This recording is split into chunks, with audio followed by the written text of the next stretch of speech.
It's time for me to respond to you. I'm Chris Cuomo. Welcome to a special edition of the Chris Cuomo Project, where we do your comments and questions. It's all about being a critical thinker, being an independent thinker, and this is the chance to have the exchange, and that's what the project is about, right? It's a joint effort, so let's get after it.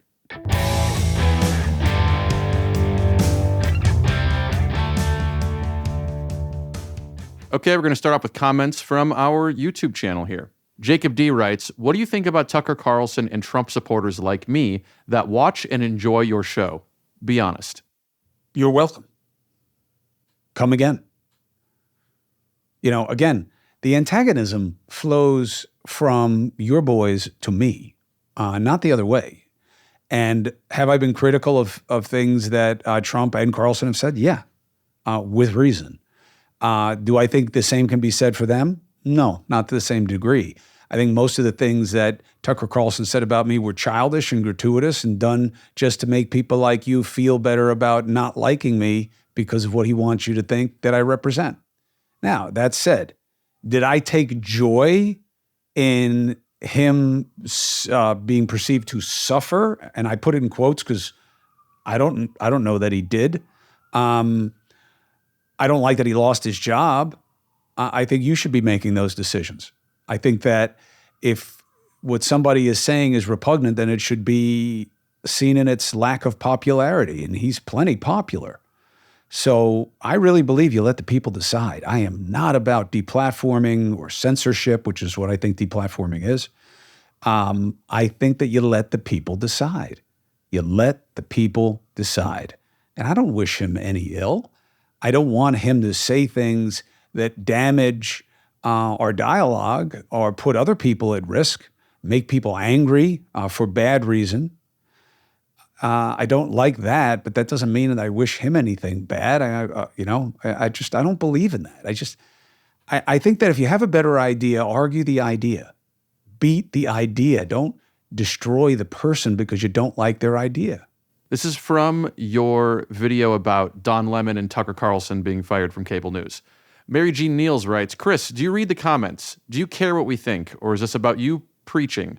During the pandemic, we all bonded with you and Don. I miss you both. Not crazy about Trump TV, or they call it CNN. I'm no preacher, okay? I'm not selling you anything. I don't have an agenda. I don't have a message.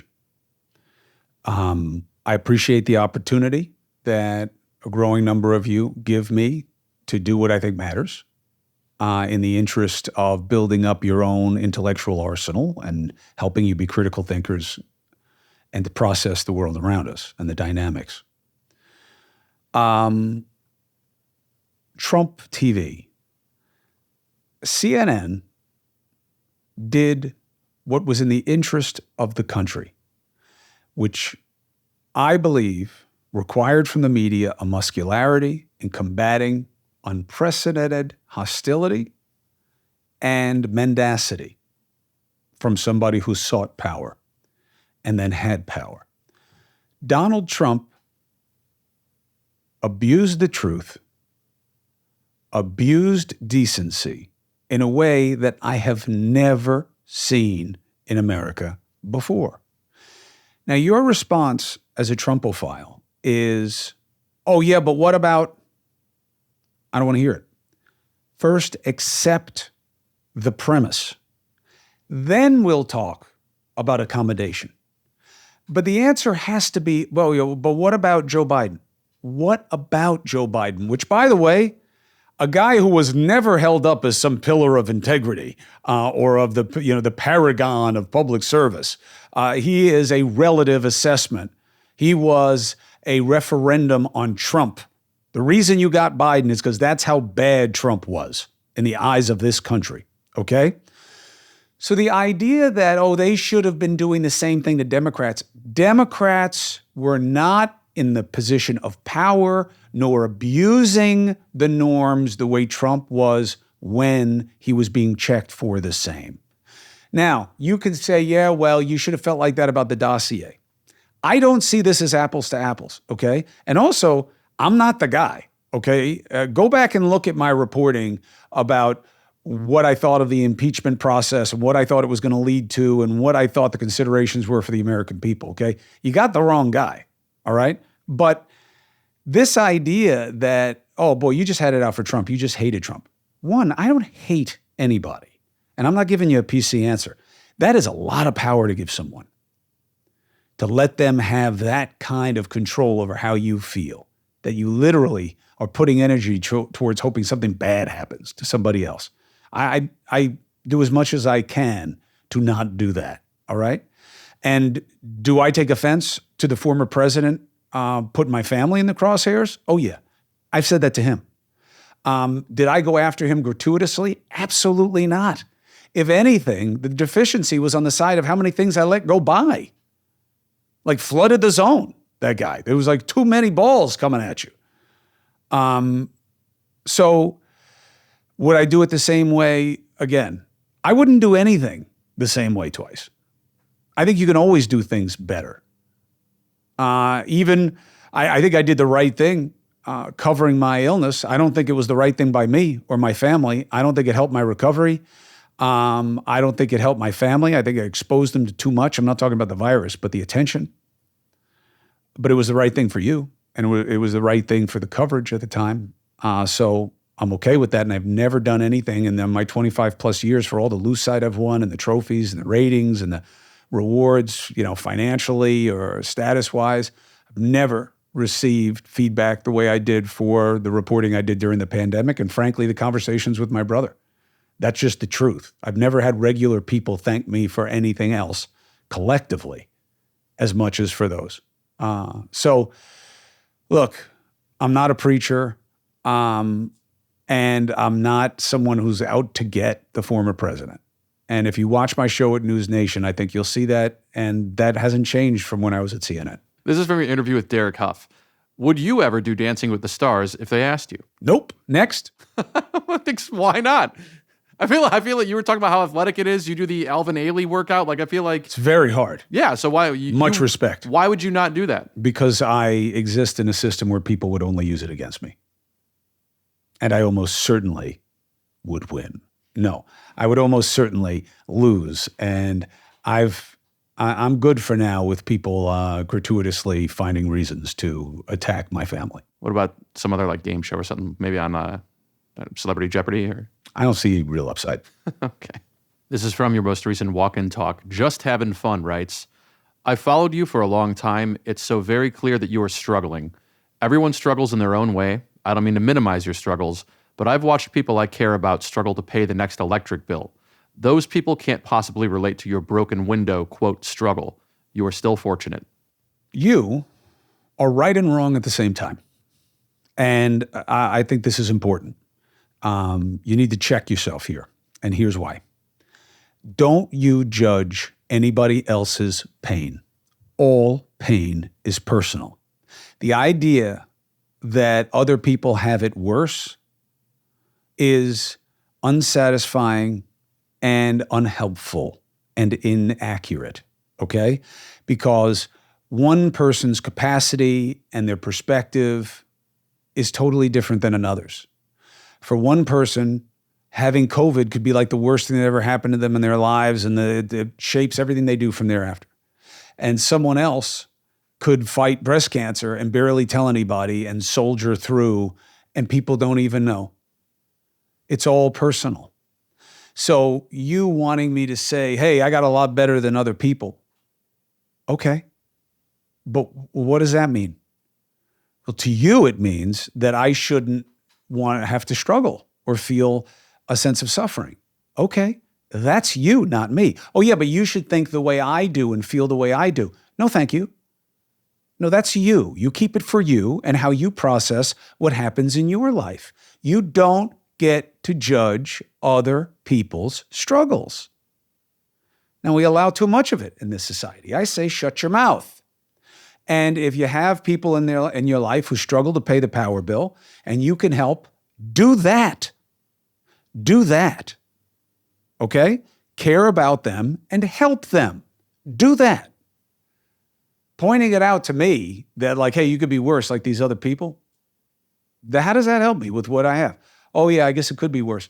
But it doesn't mean that what I'm dealing with doesn't matter to me in a way that creates negativity that I have to deal with. You need to check yourself about that. There's a lot of that in our society where you're not impressed by somebody else's problems. So what? Who cares what you think of somebody else's struggle? If you can't help and it's not instructive to you of your own, move on. This is from that same video. Jennifer Smith writes, how do you know how old a fish is? You ask it. Boom. Oh. You check its license. They have different ways based on its size. It's kind of a rough estimate, but not really. They've been doing this a long time, and marine biologists have a fair sense of it. And there's a graph that was online, and that's what I went on. Last one from the Elon and Ron video. Spicy T writes, is it just me or is anyone else missing their old school hardcover Webster's dictionary right now? LOL. I don't get it. I think it's a compliment about your vocabulary.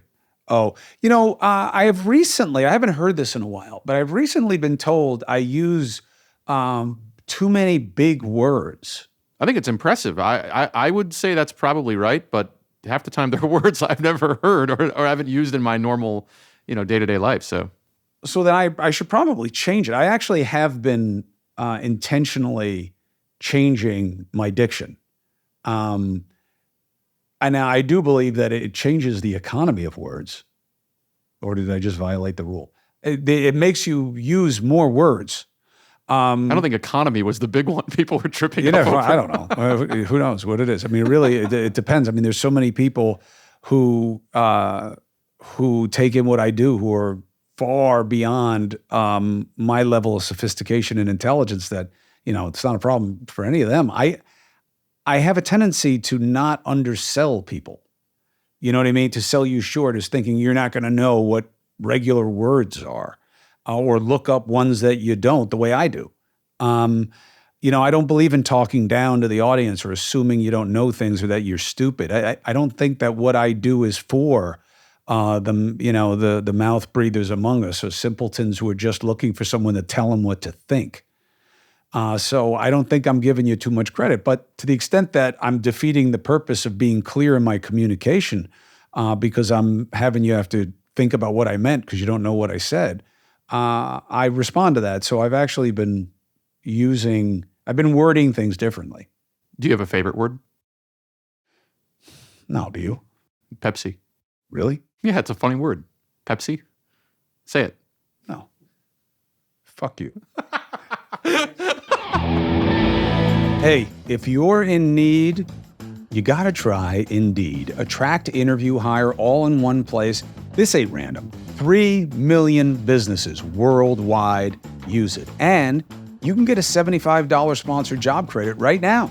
Upgrade your job post. Indeed.com/Chris C. It's a limited time offer, so do it.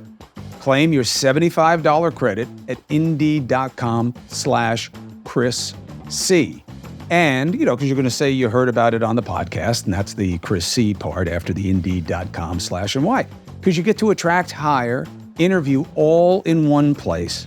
It's the best way to aggregate, be time efficient, and you're running a small business. You have no time to waste. Time is money. Hiring is hard. This helps. In need? Indeed. Hello, Chris and company. This is Michelle from Southern California. This is what's giving me agita today. My beloved Dodgers have some controversy circling the Pride Night that they have coming up. I think it's great that they do these nights where they honor diversity, and they have a Mexican Heritage Night, they have the Pride Night, they have Filipino Night, they have Italian Night, which obviously I love. But the thing that is bothering me is that they're talking about canceling the Pride Night, which is fine. I just want to see baseball. But the reason they're canceling it is because our friend Marco Rubio wrote a letter about the specific group, the Sisters of Perpetual something. Anyway, they like to sin. However, if they do good things in the community, they were going to be recognized. And I'm all for that. I'm all for doing great things in the community. What I don't like is that there's backlash now from the LGBTQ community against the Dodgers because they're canceling this event. Now, isn't this like a two-sided coin or whatever the saying is?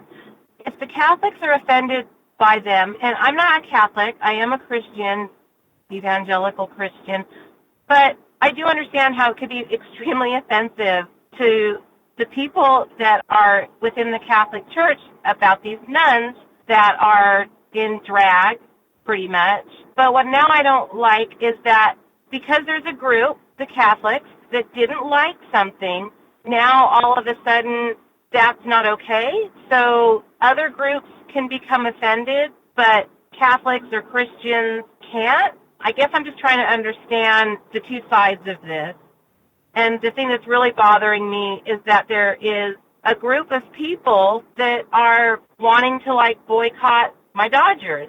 And I'm very upset now that this is affecting my baseball, is what I'm saying. Anyway, thanks again for everything you do. I've been watching you since CNN days and continue to watch and love the progress.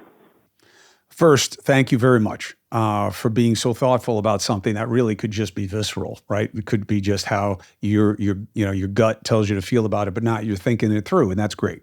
And it's not easy, by the way. Of course, it's affecting baseball because this is culture. It's going to affect everything, and that's why we used to have that silly rule of you never talk religion or politics at the dinner table. Why? Well, we don't like to we don't want to go near divisive things. But, do you really want to hide from the reality? The problem is not that people don't want to be offended. Of course they don't want to be offended. Everybody knows that you have the right to say offensive things in our society, but there's also a reciprocal right to go after people who are offensive to you and say things about them. Now, what we're doing with this cancel culture is doing more than a war of words and an argument that's a function of a marketplace of ideas. It's about consequences. Don't shop there anymore. Don't like the Dodgers. That person can't work anymore. Get rid of them. And people justify it on the basis of what? Well, that's our right. We have the right to say these things should happen. And if they want our money and if they want our viewership, if they want our allegiance or whatever, they should listen to us. But who are the people crowdsourcing these consequences? What is their agenda? See, that's where it's getting skewed. And you have a situation where, the Sisters of Perpetual Indulgence get honored. Look, the Dodgers probably weren't fully aware of who they were honoring. Is this a group that advocates for protecting minorities from religious persecution and for persecution by the religious? All right, that's one argument. You better make it, because a lot of what they put up just seems to be shaming the religious. And you're going to honor them, then you're probably going to have to pay for that. How much should you pay for it? I don't know. That's not for me to answer. But I do see the dynamic as problematic. And, as a evangelical Christian, you guys are very deep in this game of cancel culture and of going after people and wanting your faith to be as much a part of society as possible. And it seems to me politically that there's a persuasion of not wanting this to be a secular state. Even this idea of wanting to recognize that we're based on Judeo-Christian ethics and this, what I believe is sometimes inauthentic reliance on the founding fathers. Why do I say inauthentic? Because I think people cherry pick it and they're with the founding fathers when it works for them and they're not when they're not. But why do you think they went so out of their way as a group of almost unanimously or universally Christian men to not mention God or the role of religion, except to explicitly proscribe it from having a role in government policy in the formative documents? Why do you think? Well, why do you think they did that? Because this was supposed to be a secular society because they knew what happened when you get the influence of a theocracy. And I think that's really important to remember. And you see this hypocrisy. Religion and hypocrisy often go hand in hand. We're all flawed. We're all sinners. We all rely on our faith to help us with our shortcomings. If people were perfect, you wouldn't need religion. And that's okay. But there is growing intolerance. And crowdsourced consequences of people motivating agendas by attacking people who disagree is a big thing going on. And I think it's taken the teeth out of our media and made it much more of a petty gotcha machine than actually taking on the real arguments and real discussions we should be having, because they'd rather just play the game. It's like we've all become the people who are surrounding the bully beating up on somebody, because it's better to be there than be in front of the bully. I don't believe in that, even if it winds up costing me, even if it winds up making me unpopular and people are like, oh, you're on the wrong side because you're not on a side or whatever. You're right to be frustrated. You're right to be annoyed. You're right to question the rationale of what's going on around you. And that's really the most important step, is to be a critical thinker of what's being said and what's being done and why. So good for you. Hey, Chris and Greg. My name is Sean from Albany, New York. I love the podcast. Love the show on News Nation, too. I have kind of a weird question. Have you ever considered doing like a live show, like with an audience, maybe get like a panel of guests, talk about the issues, invite the audience to ask questions? I think it would be kind of a cool thing. Like you always say, like disagree with decency, see if you could bring people together and show there's a better way to do it than just screaming at each other over social media. Anyway, keep up the good work. I'll be watching, and thanks. Look, I love your idea, man. I do. I mean, that's not my thing. I don't put together events. I'm not a leader or an organizer. I'm an interviewer and a researcher and a reporter and a tester.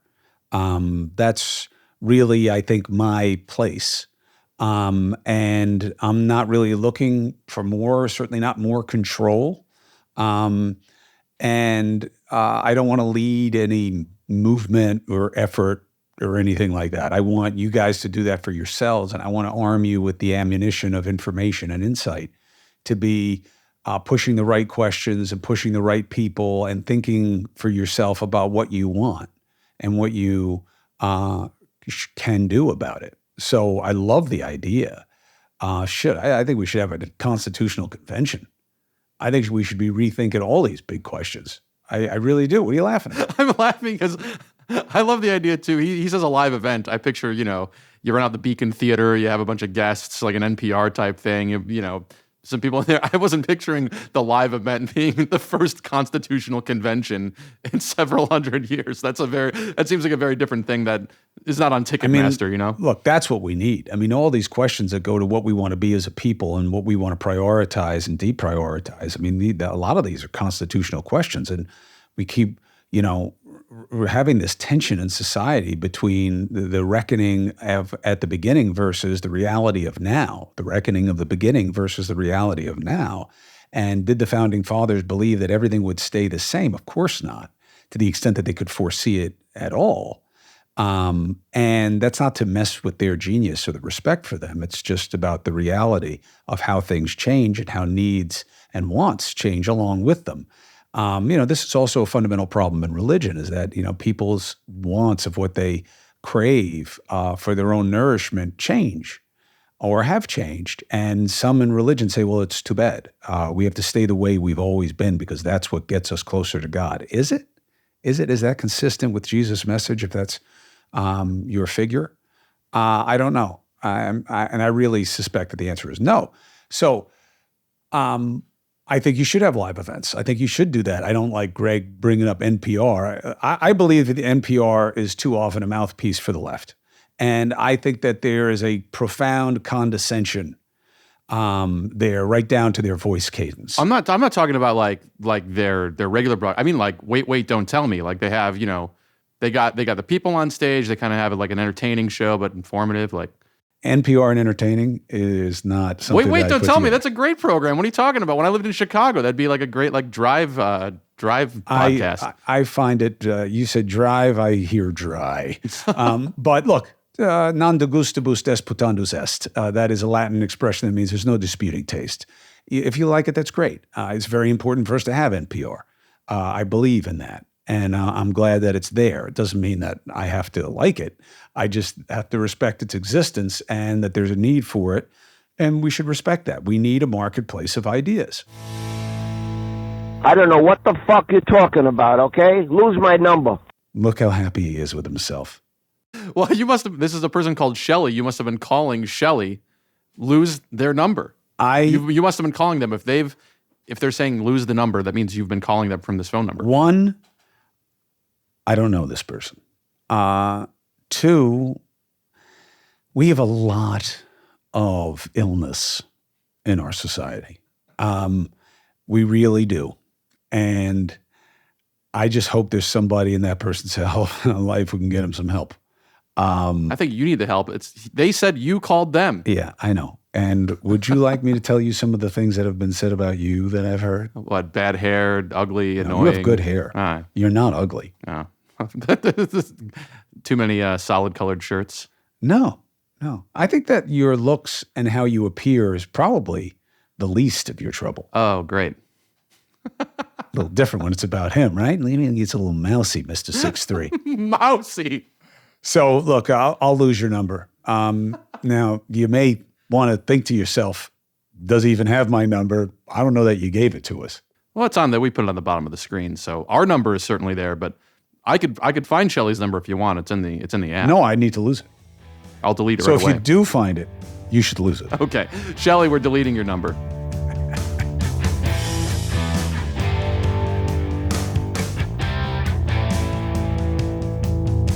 Keep them coming. I love it, man. You guys care about the right things. You add information to the stew. You help me do this better. And I hope that benefit is passed on to you. I know that I am benefiting from it. So thank you very much. I'll see you here on the project. I'll also see you on News Nation, 8p and 11p Eastern, every weeknight. Let's get after it.